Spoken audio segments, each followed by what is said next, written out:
Hi, my name is s.rob and I'm talking to Saul Hey, Ravencraft. Rob, what do you got? Well, we're talking about when dog-headed men attack.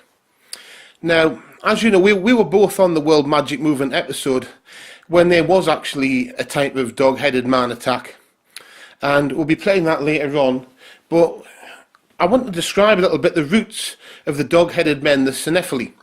What you're talking about are normally described as creatures with the heads of a dog, or at least a dog or wolf, something like that. They cross over quite a lot with the werewolf legend. But unlike a lot of these things, there is proof that they seem to exist, which we actually uncovered. And they go right the way back to ancient Egypt. Probably the first dog-headed men were some of the old Egyptian gods, which had various different animal heads, but some of them had dogs' heads as well. Then you go later on, and the crossover with the werewolf legend. So you're also talking about werewolves, some of them may have the power to transform even. But I thought I'd talk a little about what happens when they attack. And one of these is actually called like a wolf-headed skeleton attack, and this happened in sometime prior to 1926. Okay, we don't know exactly when it was, and it was basically a local archaeologist was digging and discovered a human skeleton with a wolf's head. What happened was the man took the discovery home, but when he came home, he was besieged by a werewolf, apparently hammering on his door. And what he did is he barricaded himself in, and then he put the skeleton back in place. So that was, one dog-headed man or werewolf, depending on how you look at it, because really we're talking about times when it was difficult possibly to describe exactly how something looked. When people are panicked, they don't always make perfect descriptions.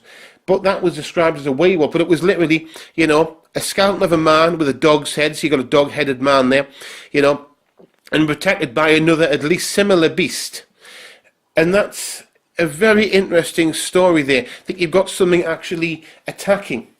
But there is an interesting one a little bit nearer. That happened in April 1975, and this was a man unfortunately committed suicide at a crossroads. He was cutting off his flesh because he was turning into a werewolf.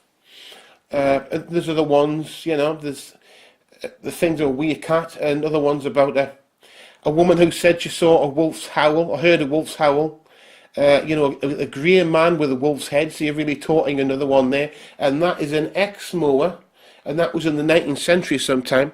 But I think our event, what happened to us, is far, far more interesting.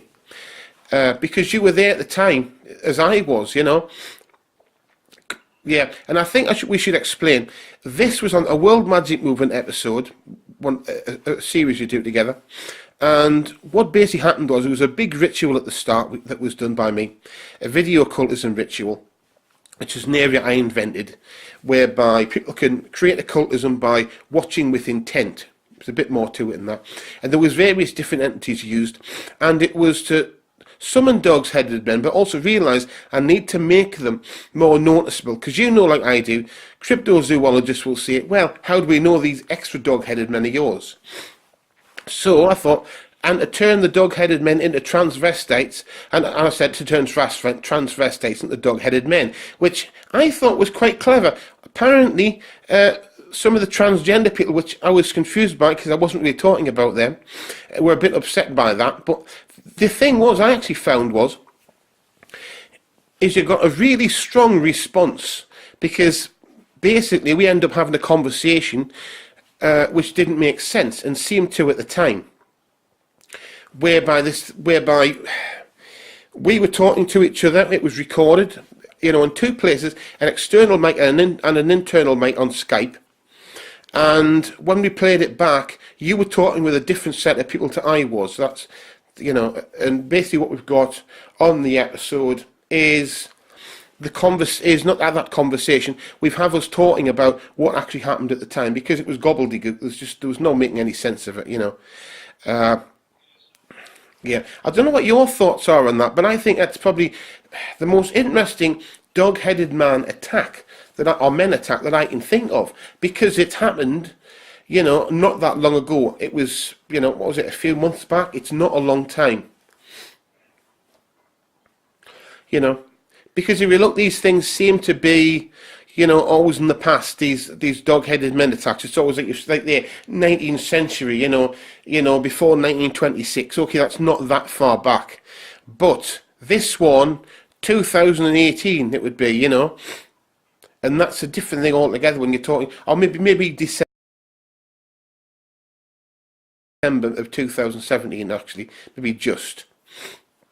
But like I said, that is not, you know, something which is a while length of time away, but also it showed them as intelligent, because people tend to assume that you're talking about savage beasts, you know, and we've all been sort of led that way by the films. We've all seen the films, you know, American Werewolf in London, you know, all these ones, all those films. And what we seem to be coming against, the dog-headed men attack we had was thought out, intelligent, and we didn't know it was going on until afterwards, you know, so that they were obviously using a lot of psychic power. They were obviously concealing it really well, and I thought it was really funny that basically speaking, nobody had any idea what we were doing about this until it was released. And when it was, nobody was concerned about the dog-headed men attacking, at least nobody who commented on the links. I think somebody did. Most of them seem to be interested about this whole transgender thing, which it wasn't actually about transgender. They didn't even know about it until it was released, you know. To be fair, it was one guy, you know. But I thought that was strange, isn't it strange, Rob, Saul, that in actual fact, nobody was bothered about our safety. You know. It's nice to know. It's nice to know that we are loved. Nobody cares. You know, you know, there we had, you know, in two different locations, you know, a thought-out attack with two sets of dog-headed men, you know, using either mind control or some sort of occult means, so that we wouldn't know they were there, and yet obviously did when we played the section back, and yet people seem far more interested about other things. It's strange, isn't it? You know, you'd think you'd be thinking, oh my God, the dog-headed men are coming, but they don't. They don't. That isn't what happens, you know. It's just like, you know, I thought it was weird. Can people just not get over this thing, you know? So what, you know? And we're interested in the dog-headed men, you know. Anyway, but I think we'll now pass over to that section from that episode, so that you can hear us describing what happened at a time that was much sooner to it. We'd literally just done it, okay? And I'm going to go to that now, the World Magic Movement episode, with describes a dog-headed man attack. And even at that period in time, it's quite possibly we're still under attack, because we had a lot of technical problems with visuals and things that need to be fixed and all types of things. And we're going to hand that over now, and that's from myself, S.rob, and Saul Ravencraft, and we're going to hand over to us again, talking on the World Magic Movement. Yes, this was a bizarre experience.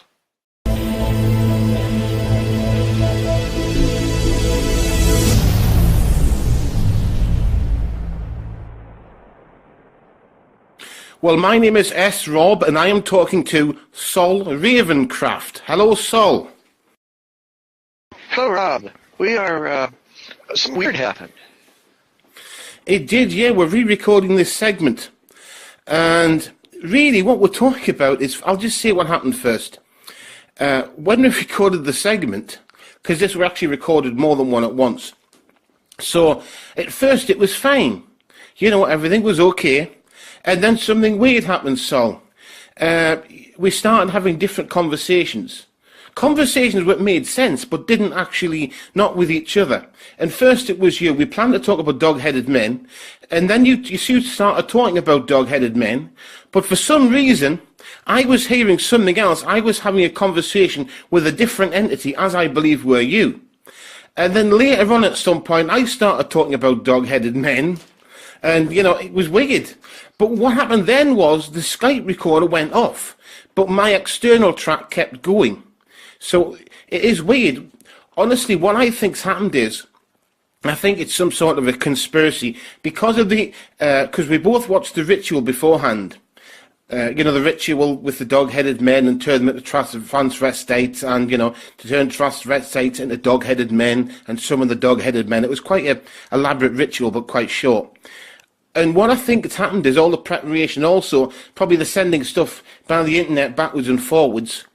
We've alerted them what was going on, because I don't think it was just as a result of the ritual, but I do believe things manifested while we were recording. Yeah, I can see that. What you described to reminded me of an old sketch with two Ronnies, where a couple of guys are making separate phone calls, and we just hear their side of the conversation, but the conversations overlap as though they're talking to each other, but they're very funny that way. We should provide a link to that. It's a classic. Yeah, it is a classic. But what I think it is, I think it's really, it shows that there's a conspiracy here, but it's not a human conspiracy. We would assume it would be dog-headed men that would have appeared, but this wasn't just two. I think this was quite a few. Nobody said dog-headed man. We both said dog-headed men. And I think what you've got is a part of a conspiracy, which we were lucky enough to record, of dog-headed men or other entities as well, to conceal their existence. So basically they wanted to conceal their existence, and they happened to do it when we were recording, and they didn't know exactly what was going on. So what happened is, first they appeared for you, then they will appear for me as well, and then when they realised we were recording it, they put the Skype recorder off. But the external mic was still going.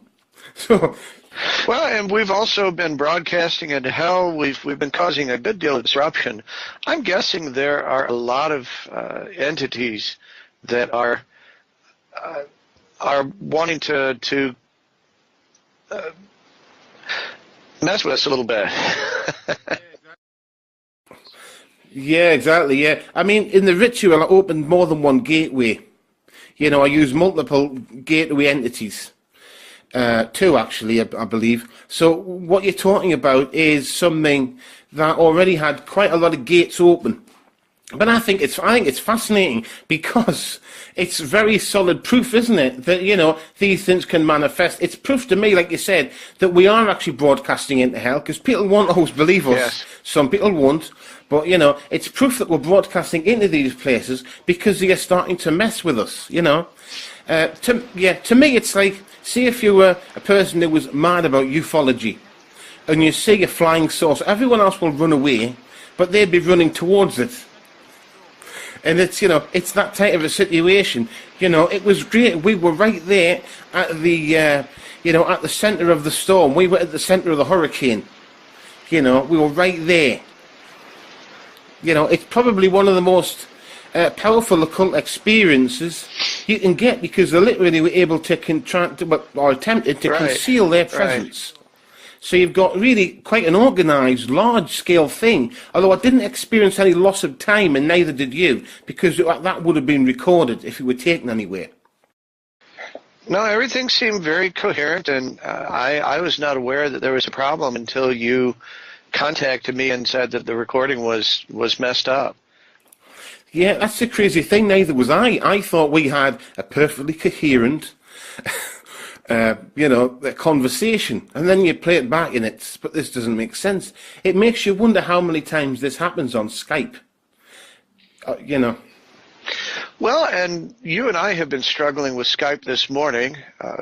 We're in separate places. I'm in Texas. You're in the UK, and we really were struggling to get a connection good. But have you noticed that as we've been talking, and we've been calling out this possibility of entities affecting our work together, that our connection has gotten clearer? That is true, actually. It has, hasn't it? Yeah, it's gotten a lot clearer, yeah. It's cleared up. But it is fascinating, isn't it? Because the thing is, you assume if you're having a telephone conversation that you're both having the same conversation. Yes. But this proves that actually you might not be. And it also proves that you won't know that you're not. People could have fell out, wars could have happened, simply because, I'm talking about war and the connection's starting to get bad, simply because they both had different conversations with different entities. Sure.